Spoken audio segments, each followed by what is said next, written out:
Hello guys, welcome once again. स्वागत है आपका एक और नई वीडियो में। होपफुली आप सब बढ़िया होंगे। तो आज की वीडियो में मैं डिस्कस करने जा रही हूँ एक्सटेंशन के बारे में। काफ़ी लोग यहाँ पे स्किल्ड वर्कर वीज़ा पे या फिर हेल्थ केयर वर्कर का जो वीज़ा होता है उस पर आते हैं 3 ईयर के लिए। काफ़ी लोग यहीं से ये वीज़ा अप्लाई करते हैं एंड आफ्टर 3 ईयर जो उनको नेक्स्ट 2 ईयर की एक्सटेंशन लेनी पड़ती है, क्योंकि ओवरऑल टाइम सेटलमेंट के लिए इस वीज़ा कैटेगरी में है 5 ईयर।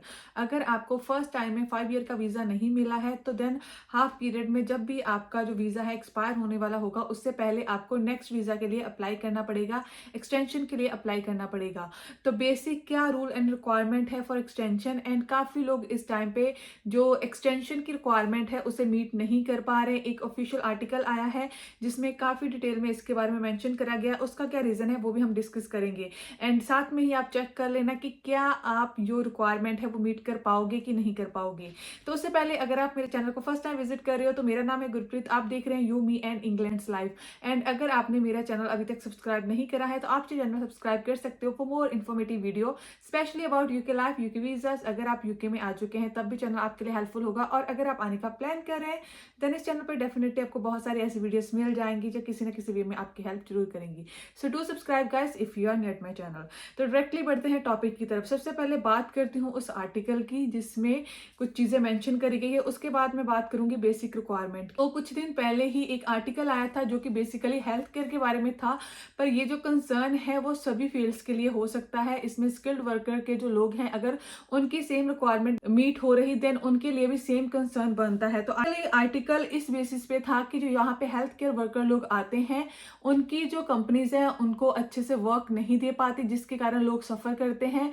एंड इसी कारण जो यहाँ की हेल्थ केयर इंडस्ट्री है वो भी आगे जाके सफर करेगी, क्योंकि लोगों को एक्सटेंशन नहीं मिल पाएगी, लोगों को यहाँ पे स्टे नहीं मिल पाएगा आफ्टर सर्टन टाइम। जितनी देर का उनका वीजा है उसके बाद उन्हें ये कंट्री छोड़नी पड़ेगी, जिसके कारण एक बड़ा जो गैप है वैकेंसीज के बीच में और इस फील्ड के बीच में वो होगा एट द एंड।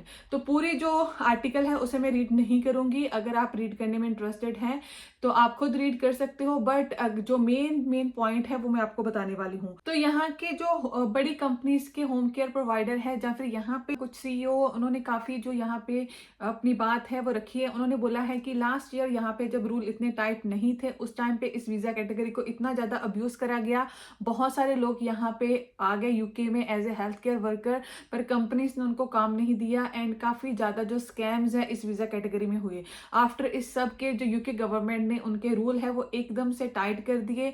अब इस टाइम पे हेल्थ केयर में यहाँ पे आके स्पॉन्सरशिप लेना या यहाँ पे आके कॉस्ट लेना बहुत ही मुश्किल कर दिया है। काम ना देने का उन्होंने बोला है कि इस इंडस्ट्री में कुछ भी फिक्स नहीं होता, कभी भी आप कुछ भी फिक्स मान के नहीं चल सकते, क्योंकि कभी भी आवर्स कम हो सकते हैं, क्योंकि ये इंडस्ट्री ऐसी है किसी के साथ कभी भी मिस हैपनिंग हो सकती है, कंपनी के क्लाइंट कम हो सकते हैं, तो ऑब्वियसली वर्कर के जो आवर्स हैं वो कम होंगे। पर इसका जो कॉन्सिक्वेंसेज है वो उन लोगों पे पड़ता है जो इस फील्ड में काम करते हैं।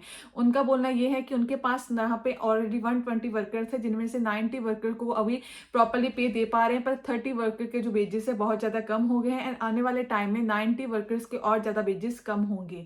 तो इस चीज का जो लिंक है डायरेक्टली वो है विद एक्सटेंशन। तो काफी लोग यहाँ पे जो इस फील्ड में जॉब करते हैं उनको काम नहीं मिलता, प्रॉपर आवर्स नहीं मिलते, जिसके कारण उनकी मेजर जो रिक्वायरमेंट है वो फुलफिल नहीं हो पाती। और काफी लोग ऐसे हैं जो अदर फील्ड्स में अब भी आते हैं, नॉट इन हेल्थ केयर। आप अगर किसी और वीजा कैटेगरी में भी हैं, आपके आवर्स कंप्लीट नहीं है, आपकी सैलरी की जो रिक्वायरमेंट है वो मीट आप नहीं कर पाते, जिसके कारण एक बड़ा जो गैप है आपके बीच में और आपके जो आगे फ्यूचर है उसके बीच में हो जाएगा। तो यहाँ पे जो यहाँ के गवर्नर है, जो स्पोक्स पर्सन है, उनका बोलना ये है कि अब इस टाइम पे अगर हेल्थ केयर की बात करी जाए तो हेल्थ केयर में कॉस्ट लेना है वो बहुत बड़ा चैलेंज हो चुका है। ये सिर्फ हेल्थ केयर के लिए नहीं है, क्योंकि ये जो आर्टिकल है वो पर्टिकुलर पे है, पर अगर आप किसी भी फील्ड में हो स्किल्ड वर्कर पे तो ये रूल हर किसी पे इंप्लीमेंट होता है। बेसिकली गवर्नमेंट इस टाइम पे चेक कर रही है कि जो भी कंपनी कॉस्ट अप्लाई कर रही है क्या उनके पास उतने आवर्स वर्क अवेलेबल है जितने लोगों को वो हायर करना चाहते हैं, क्या वो उनको प्रॉपर वर्क दे पाएंगे। तो जिसके कारण जो कॉस्ट है वो डिले हो रहे हैं, काफी ज्यादा जो रिस्ट्रिक्शंस है कॉस्ट पे लग चुकी हैं। एंड जब आप एक्सटेंशन अप्लाई करते हो उस टाइम पे भी आपकी कंपनी को आपके लिए कॉज इशू करवाना पड़ेगा। तो स्पोक्स पर्सन की वरी ये है कि वो आफ्टर जो भी ये नए रूल है उसके बाद जब कोई उनसे एक्सटेंशन मांगेगा तो वो जो ये रूल है उसके अकॉर्डिंग जो आवर्स की डिमांड है वो फुलफिल नहीं कर पाएंगे, जिसके कारण काफ़ी उनकी जो उनके यहाँ काम करने वाले केयरर्स हैं उनकी एक्सटेंशन नहीं हो पाएगी एंड उन्हें वापस जाना पड़ेगा। तो मेजर रीज़न है कॉस्ट ना मिलना। चाहे आप एक्सटेंशन के लिए अप्लाई कर रहे हो, चाहे आप अप्लाई कर रहे हो यहाँ पे फर्स्ट टाइम वीज़ा के लिए, अगर कॉस्ट इशू नहीं होगा तो आपका वीज़ा भी इशू नहीं होगा। तो ये एक बड़ा कंसर्न शो करा है। अगर आपको भी आवर्स कंप्लीटली नहीं मिलते, आपकी कंपनी के पास वर्क नहीं है, इट मीन्स कि आपका आने वाला जो अगला वीज़ा है उसमें प्रॉब्लम हो सकती है। अब बात करते हैं जो वीज़ा एक्सटेंशन है उसके लिए बेसिक क्या रूल होते हैं। जो वीज़ा एक्सटेंशन के लिए फर्स्ट रूल होता है, कहेगा कि आप सेम जॉब कोड में होने चाहिए जो जॉब आप पहले कर रहे थे। अगर आप केरर हो तो आपकी एक्सटेंशन एज ए केरर होगी। इसके बाद जो सेकंड रूल है वो ये है कि आपका जो ऑक्यूपेशन कोड है वो सेम होना चाहिए जिस टाइम पे आपको जॉब मिली थी उस टाइम पे एंड अब। पर सम केसेस में क्योंकि अभी रिसेंटली ऑक्यूपेशन कोड चेंज हुए हैं तो अगर आपके साथ ऐसा है तो आप उसके लिए कवर लेटर में मेंशन कर सकते हो, वो प्रॉब्लम नहीं करेगा। इसके बाद जो थर्ड है कि आपको सेम एम्प्लॉयर के साथ काम आप करते हुए होना चाहिए जिसके साथ आपने स्पॉन्सरशिप ली थी। लाइक अगर आपने किसी एक कंपनी से पर्टिकुलर स्पॉन्सरशिप ली है तो आपकी एक्सटेंशन भी सेम कंपनी के साथ होगी। अगर आप सेम कंपनी के साथ एक्सटेंशन नहीं चाहते, इट मीन्स कि आप 2 ईयर के लिए कोई और नया वीजा अप्लाई करोगे, वो स्विचिंग में आएगा, एक्सटेंशन में नहीं। बात करते हैं सैलरी रिक्वायरमेंट की, जो बहुत लोग वरीड होते हैं। तो अगर आपका वीजा 4 अप्रैल से पहले का है, क्योंकि 4 अप्रैल से न्यू रूल इंप्लीमेंट हो गए थे, न्यू सैलरी इंप्लीमेंट हो चुकी है, तो 4 अप्रैल से अगर आपने पहले वीजा अप्लाई करा हुआ है एंड आगे जाके आपने एक्सटेंशन अप्लाई करनी है तो उस केस में कि प्रीवियस सैलरी थी जो फर्स्ट टाइम कॉस्ट पे मेंशन थी वो अगेन नहीं रहेगी।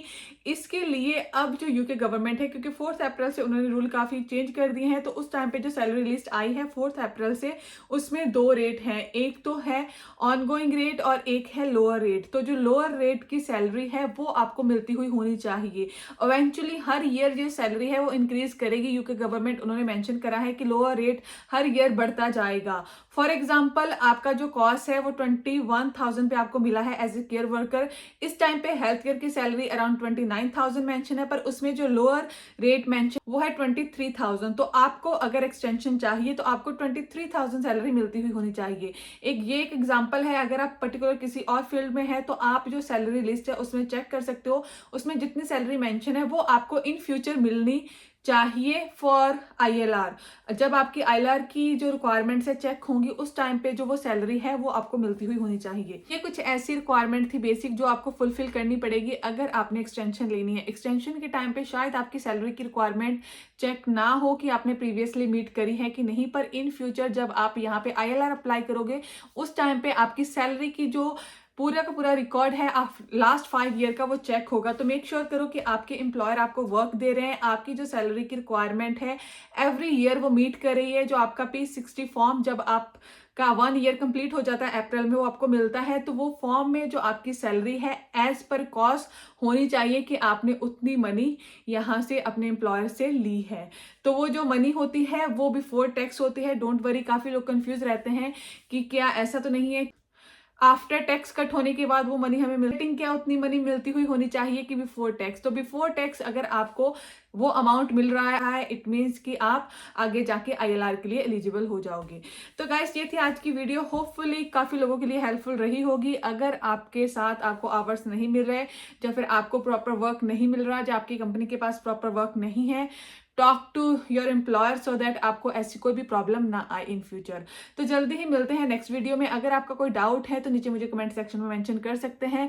अगर आप किसी पर्टिकुलर टॉपिक के बारे में वीडियो देखने में इंटरेस्टेड हैं तो वो भी नीचे मेंशन कर सकते हैं। इसके अलावा आप मुझे फॉलो कर सकते हो on other social media platform. उन सब का जो लिंक है नीचे लिंक ट्री का एक लिंक मैंने दिया हुआ है जिसके सिंगल क्लिक पे आपको मेरे सारे के सारे सोशल मीडिया प्लेटफॉर्म्स मिल जाएंगे।